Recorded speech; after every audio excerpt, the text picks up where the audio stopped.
On the day Mom and Dad divorced, two divorce agreements lay on the table. The first one stated that the child was to stay in the old house in the old town with Dad, Chuck Browning, who was addicted to gambling and riddled with debt. The second one stated that the child was to go to the coastal town with Mom, Marina Dillon, who had remarried a wealthy businessman. In my previous life, my younger sister, Tamara Browning, cried and begged to stay with Mom, so I silently packed my bags and went with Dad instead. Later on, Dad quit his gambling habits and received a large settlement for selling off his old house in a land expropriation project, and that was when he began pampering and showering me with affection. Meanwhile, Tamara suffered emotional abuse at her stepfather's home as she was forbidden from leaving the house at all. Eventually, she died of depression. Now that we were reborn, Tamara snatched the cigarette away from Dad's fingers and hugged him tightly. I feel sorry for Dad, Tiana. You can go ahead and enjoy your life with Mom. I'll let you take it. Dad was stunned momentarily. Then, he stroked Tamara's head with a look of relief. I said nothing and picked up the train ticket that would bring me to the coastal town. Tamara had no idea that Dad only managed to quit his gambling habits because I had worked myself to the bone paying off his debts while suffering from a brain tumor. Dad finally saw the error of his ways after I nearly gave up my life for him. And now that I was reborn, I no longer had to put up with the voices of the debt collectors hounding us anymore.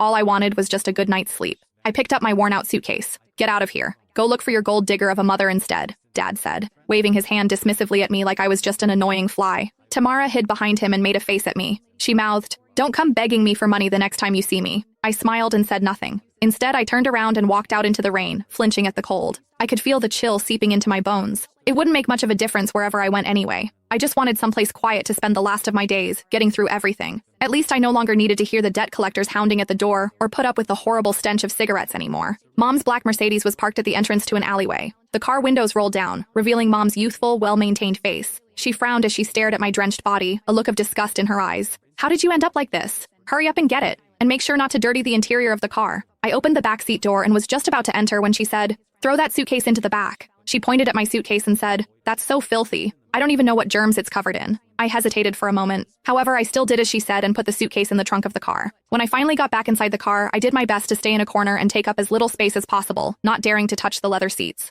The air conditioning in the car had been turned on, but I still felt very cold. "Make sure you behave yourself when we reach that place, Tiana," Mom said, looking at me in the rearview mirror while driving. "Your new stepfather doesn't like noise. Stay in your room as much as possible and don't come out. Don't chew with your mouth open and don't drag your feet on the floor while walking. Also, don't you ever bring up your dad. He's nothing but bad luck." I looked at the fleeting raindrops outside the window and nodded. Got it. I felt a sudden sharp pain in my brain. My vision went black for a while, and I hurriedly held my head in my hand. "What's wrong?" Mom asked, sounding impatient. "Nothing. Just a little carsick." "You're so delicate," she said with a scoff. "Just like your dad." I closed my eyes and forcefully swallowed the metallic taste rising in my throat.